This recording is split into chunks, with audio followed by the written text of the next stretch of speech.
নমস্কার বন্ধুরা, আমি শুভম নিউজ বাণীর নতুন একটি এপিসোড নিয়ে আবার চলে এসেছি আপনাদের সঙ্গে।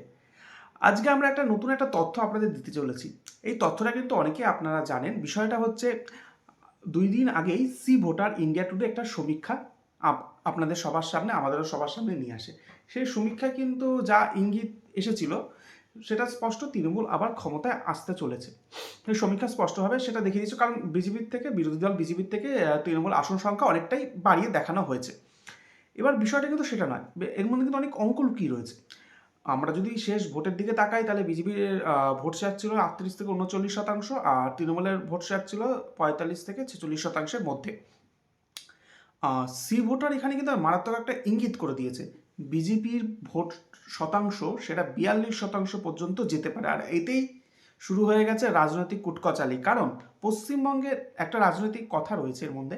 পশ্চিমবঙ্গের ক্ষমতায় আসতে গেলে ৪২ থেকে ৪৩% ভোট প্রয়োজন, আর বিজেপি যদি এখনই ৪২%-এর কাছাকাছি সি ভোটারের দাবি অনুযায়ী ভোট শতাংশে পৌঁছাতে পারে, তাহলে তো রাজ্যের বিধানসভা নির্বাচন ত্রিশঙ্কুর হওয়ার সম্ভাবনা আছে, বা বিজেপির পক্ষে যাওয়ারও সম্ভাবনা আছে। কারণ সি ভোটারে সেই ইঙ্গিত দিয়ে রেখেছে। সি ভোটার কিন্তু লোকসভা নিরিখে এই সমীক্ষাটা করেছে, দেখাতে চেয়েছে যে এই সময় দিল্লির মসনদে কোন দল ফেভারেবল। সেই অনুযায়ী তারা দেখিয়েছে যে বিজেপির আসন সংখ্যা ২০২৪ লোকসভা নির্বাচনে পেয়েছিল ১২টা, সেটা বেড়ে ২৪টা হচ্ছে। তৃণমূলের আসন সংখ্যা ২৯ ছিল, ২৮ হচ্ছে। কংগ্রেস ০ হচ্ছে, ১ ছিল, ০ হচ্ছে। কিন্তু এবার কিন্তু সেই মানে শতাংশের দিকে যখন আমরা বিশ্লেষণ করি, সেখানে কিন্তু বিরাট একটা ফারাক চলে আসছে। বিজেপির ভোট শতাংশ তারা দেখিয়ে দিয়েছে ৪২%। আর এতেই শুরু হয়ে গেছে, যেটা আমি বললাম, রাজনৈতিক কুটকচালি। কারণ ৪২% যদি ভোট শতাংশ চলে আসে, তাহলে কিন্তু বিজেপির যে আসন ২০২১ সালে বিজেপি পেয়েছিল ৭৭টি, সেটা কিন্তু এক লাফে চলে যাবে ১০০-র ওপর। হ্যাঁ, ১০০-র ওপরও কিন্তু চলে যেতে পারে যদি তারা ৪২% পায়। আর তৃণমূলের আসন সংখ্যা কিন্তু ২০০-র নিচে নেমে যেতে পারে।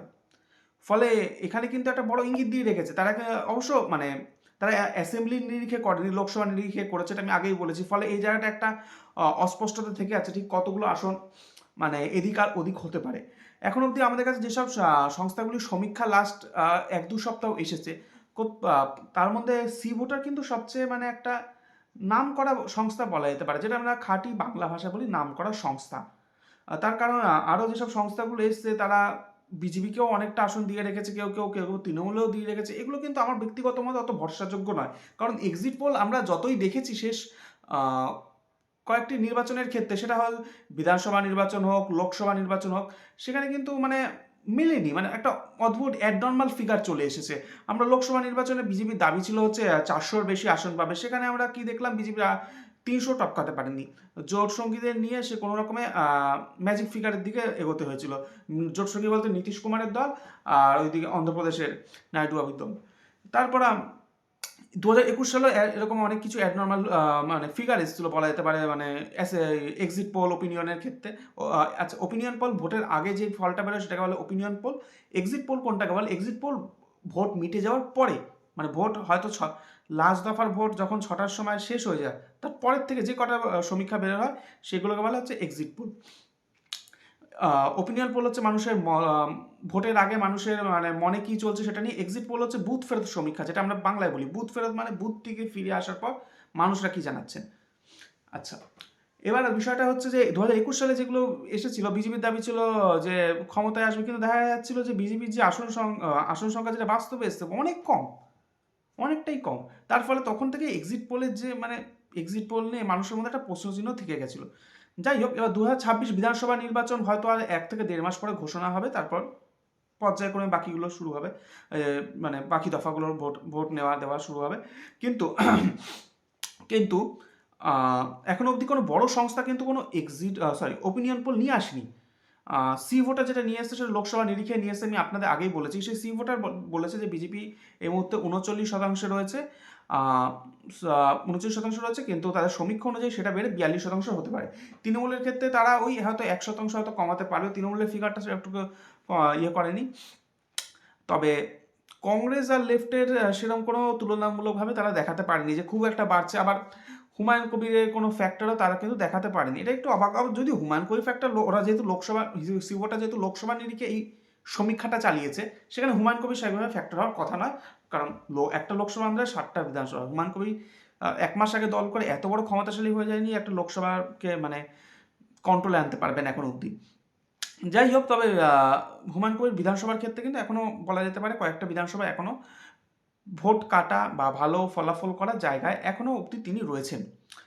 এবার বিষয়টা হচ্ছে এখানেই যে এখন অবধি সি ভোটের যে সমীক্ষা, সেখানে কিন্তু বিজেপির পক্ষে যথেষ্ট ভালো ইঙ্গিত বোঝা যাচ্ছে। হ্যাঁ, লোকসভায় তাদের নিরিখে তাদের আসন সংখ্যা তৃণমূলের থেকে কম থাকলেও আমরা কিন্তু ভোট শতাংশের দিকে তাকাতে হবে। ভোট শতাংশ যদি এদিক আর ওদিক হয়ে যায়, তাহলে কিন্তু পশ্চিমবঙ্গের ফলাফল বড় চমৎকার হয়ে যেতে পারে। আচ্ছা, এই সমীক্ষাটা কখন করা হচ্ছে? এসআইআর পর্বের আগে বা এসআইআর পর্বের মাঝামাঝি অবস্থায়, বা এখন এসআইআর পর্বের লাস্ট পর্যায়ে চলছে, বা এই সময়, সেটা কিন্তু একটা স্পষ্ট কোনো আমি জানতে পারিনি। এসআইআর পর্বের আগে করলে কিন্তু এখন অনেকটা ফলাফল পরিবর্তন হবে, মাঝে করলেও পরিবর্তন হবে, আর এখন করলে তাহলে একটা আন্দাজ করা যায়। কারণ প্রচুর ভোটার লিস্ট থেকে প্রচুর নাম বাদ চলে গেছে, এখন অবধি 58 লাখের বেশি নাম বাদ গেছে। তারপর ওই যে লজিক্যাল ডিসক্রিপেন্সি, তারপর যাদের নাম মেলেনি, লিঙ্কেজ দেখাতে পারেনি, তাদের মধ্যে অনেকের নাম বাদ যেতে পারেন বলে আশঙ্কা তৈরি হয়েছে। ফলে 14ই ফেব্রুয়ারি পর একটা পূর্ণাঙ্গ ভোটার তালিকা প্রকাশ হবে, তখন আমরা বুঝতে পারবো মোট কতজনের নাম বাদ গেছে। ফলে এটা কিন্তু প্রশ্ন থাকছে, তারপরে যদি যে ওপিনিয়ন পোলগুলি বেরোবে, সেটাতে কিন্তু মানে বেশি ভরসাযোগ্য হয় বলে আমার মনে হয়। কারণ একটা শুদ্ধ ভোটার লিস্ট বেরোনোর পরেই কিন্তু সমীক্ষাটা করা প্রয়োজন। আচ্ছা, এবার আরেকটা বিষয় রয়েছে, সি ভোটারের সমীক্ষায় 42% দেখেছি, রাইট? এইবার বিষয়টা হচ্ছে পশ্চিমবঙ্গের বিধানসভা নির্বাচন কিন্তু আর 1 থেকে 1.5 মাস বাকি। এইবার যখন বিধানসভা নির্বাচন পর্বটা চলবে, তখন প্রচার, বিজ্ঞাপন থেকে শুরু করে সব কিছু চলবে প্রত্যেকটা রাজনৈতিক দলের, প্রত্যেকটা বিজেপি, তৃণমূল, সিপিএম, সোশ্যাল মিডিয়ায় প্রচার সব কিছু ছেয়ে যাবে। তখন কিন্তু মানুষের মনে অনেক পরিবর্তন হবে, এই হবে। তাই তখন কিন্তু 42 থেকে বাড়তেও পারে, আবার কমতেও পারে। ফলে তখন কিন্তু একটা এক্স্যাক্টলি ফিগার আমরা আরও স্পষ্ট হবে। তখন সেই সময় যে সমীক্ষাগুলি আসবে, বিশেষ করে আমি বলে রাখছি, ফেব্রুয়ারি মাসের 3য় সপ্তাহ থেকে মার্চ মাসের 1ম বা 2য় সপ্তাহ অবধি যে সমীক্ষাগুলো আমরা পাবো, সেই সমীক্ষাগুলো কিন্তু অনেকটা ইঙ্গিত দিতে পারে। আমি এটা বলছি না যে একদম অ্যাকুরেট মিলিয়ে দিতে পারে, কারণ অ্যাকুরেট মিলিয়ে দেওয়া খুব কম। আগে একটা সময় চাণক্য কিন্তু মিলিয়ে দিতে পারতো, এখন চাণক্য আর অতটা মেলাতে পারছে না। আমি শেষ কয়েকটা নির্বাচনে দেখেছি, চাণক্য কিন্তু অতটা মেলাতেই পারছে না। চাণক্য কিন্তু একটা এক্সিট পোল ওপিনিয়নের ক্ষেত্রে চাণক্যর একসময় বিরাট নাম ছিল। আপনারা যদি চাণক্যর 2019 লোকসভা নির্বাচনে চাণক্য যে এক্সিট পোল দিয়েছিল, সেটা যদি দেখেন, আর যে ফলাফল এসেছিল 2019 গোটা দেশের নিরিখে, যে ফলাফল দেখে চমকে যাবেন। চাণক্য প্রায় প্রায় অনেক কাছাকাছি দেখিয়ে দিয়েছিল, এমনকি পশ্চিমবঙ্গের ক্ষেত্রেও মিলিয়ে দিয়েছিল চাণক্য সেই সময়। এখন চাণক্য অতটা মেলাতে পারছে না। এবার মানুষের হয়তো তাদের ডেটা কালেক্ট করতে সমস্যা হচ্ছে, বা ভোটার লিস্টে এরকম বাইরে বিভিন্ন ভোটার লিস্টে বিভিন্ন ছেড়ছাড় হওয়ার ফলেও কি তাদের সমস্যা হচ্ছে কিনা, সেটাও একটা প্রশ্ন থেকে যাচ্ছে। তার ফলে আমি যেটা লাস্ট বলতে চাইছি, 14ই ফেব্রুয়ারির পর থেকে মার্চ মাসের 1ম সপ্তাহ অবধি যেই ওপিনিয়ন পোলগুলি আসবে, সেগুলো কিন্তু একটা অ্যাকুরেট ফিগার আমাদের দেবে। তবে এখন যা ইঙ্গিত আমরা এই সমীক্ষায় জানতে পেরেছি বা দেখতে পাচ্ছি, সেটাতে কিন্তু বিজেপির পক্ষে কিছুটা হলেও স্বস্তিদায়ক খবর রয়েছে। ধন্যবাদ। আমাদের এই এপিসোড কেমন লাগলো আপনারা অবশ্যই জানাবেন, অবশ্যই কমেন্ট বক্সে আপনাদের মতামত দেবেন। এই এপিসোড ভালো লাগলো এবং কিংবা খারাপ লাগলো, আপনাদের মতামত আমাদের কাছে খুব গ্রহণযোগ্য। অনেক অনেক ধন্যবাদ, ভালো থাকবেন।